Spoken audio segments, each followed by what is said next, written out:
Ya, assalamualaikum warahmatullahi wabarakatuh. Kembali lagi dalam channel ini untuk membahas materi seputar fisika. Kali ini kita akan membahas mengenai gaya gravitasi, di mana soal yang akan kita bahas itu mengenai letak partikel yang harus diletakkan itu supaya gaya gravitasinya sama dengan nol. Oke, sebelum itu jangan lupa like dan subscribe channel ini ya.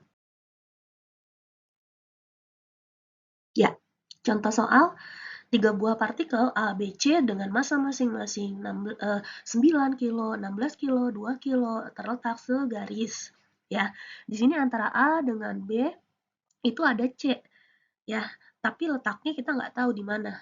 Jika jarak AB sama dengan 7 meter, maka partikel C harus diletakkan pada jarak berapa gitu ya, agar gaya gravitasi di titik C itu sebesar 0 atau sama dengan 0. Nah, di sini yang perlu kita tuliskan dan ingat, di soal ada MA, massa A 9 kilo, MB 16 kilo, dan MC 2 kilo. Kemudian jarak AB atau RAB adalah 7 meter ya. Karena A dan C itu jaraknya belum diketahui di soal, maka kita misalkan adalah X. Gitu ya. Kemudian berarti C ke B itu kan sisanya nanti berapa? 7 dikurangi X. Contoh kalau X-nya nanti dapat 2, berarti C ke B 7 dikurangi 2, sisanya adalah 5 misalnya ya. Oke, kemudian kita tuliskan RAC adalah X dan RBC adalah 7 minus X. Gaya gravitasi yang ada ketika C bertemu A, maka akan tarik-menarik. Nah, tanda panah ke kiri. C ketarik ke A, kita namakan FCA, kemudian C juga akan tarik-menarik dengan B. Nah, untuk C, dia arah gayanya ke kanan, karena ketarik B. Ini adalah kita beri nama FCB. Kita pakai gaya gravitasi, di mana gaya gravitasi yang ada di sini ada dua dan arahnya berlawanan. Ya, ketika berlawanan, maka terjadi pengurangan. Artinya di sini FCB kalau dikurangi FCA sama dengan 0. Kenapa sama dengan 0? Karena gaya gravitasi di titik C itu harus sebesar 0. Jadi hasil pengurangan kedua gaya ini sama dengan 0, harus 0 gitu ya. Kalau dikurangi sama dengan 0, maka gaya besarnya gaya kedua ini nih FBC dengan FAC itu harus sama ya. FBC sama dengan FAC. Secara matematis pun ini minus FCA kalau pindah ke kanan kan jadi positif. Ya, di sini kita masukin rumusnya FBC berarti G dikali MC dikali MB dibagi RBC kuadrat.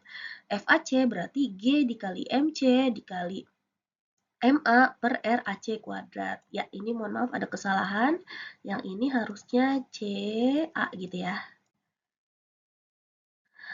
Ya, setelah rumusnya, kita bisa coret variabel atau di sini lambang yang sama seperti MC dengan MC di sebelahnya, gravitasi G dengan gravitasi G di sebelahnya, sehingga rumusnya jadi lebih sederhana, yaitu tinggal MB di atas dibagi RBC kuadrat, sebelah kanan ada MA dibagi RAC kuadrat.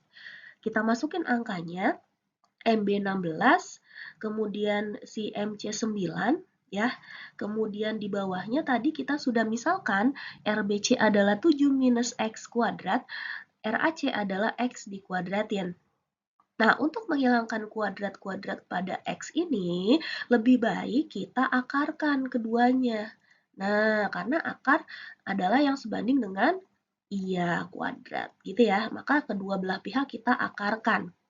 Kalau kita akarkan, maka 16 keluar akar jadinya 4. Kemudian ini kuadrat sama akar impas jadi 7 min X doang. Kemudian sebelah kanan akar 9 itu 3. Kemudian bawahnya X kuadrat, kuadratnya impas dengan akar jadi tinggal X doang. Sampai sini sudah jelas pasti dikali silang. Gitu ya. 4 dikali X hasilnya 4. 3 dikali 7 minus X. Nah, ini perhatikan, ini harus dikali ke dua-duanya ya. 3 kali 7, 21, 3 kali min X, minus 3X gitu ya. Jadi nggak boleh satu kali doang. Kemudian yang ada X-nya kita satuin. Minus 3X pindahin ke kiri bersama 4X jadinya 4X tambah 3X sama dengan nanti jadi 7X. Ya, 7X sama dengan sebelah kanan ada 21. Ini udah langkah terakhir. X adalah, iya, 21 dibagi 7. Ya, X tetap, 7-nya pindahin ke samping jadi dibagi, 21 bagi 7 adalah 3 meter. Nah, di sini sudah jelas. Jadi, X adalah nilainya 3 meter. Karena X ini berada di sini, yang mau ke A, berarti jawabannya adalah letak partikel C ada di mana? Iya, 3 meter dari A. Kalau misalnya kita jawab dari B gimana? Ya udah, berarti 7 dikurangi X, 7 dikurangi 3, hasilnya 4. Kalau kita jawab dari B, maka letak partikel C adalah 4 meter dari B. 3 meter dari A dan 4 meter dari B. Opsional ya, kalau misalnya PG, kamu bisa sesuaikan dengan jawaban yang ada gitu. Kalau misalnya esai berarti sudah selesai sampai sini. Terima kasih. Assalamualaikum warahmatullahi wabarakatuh.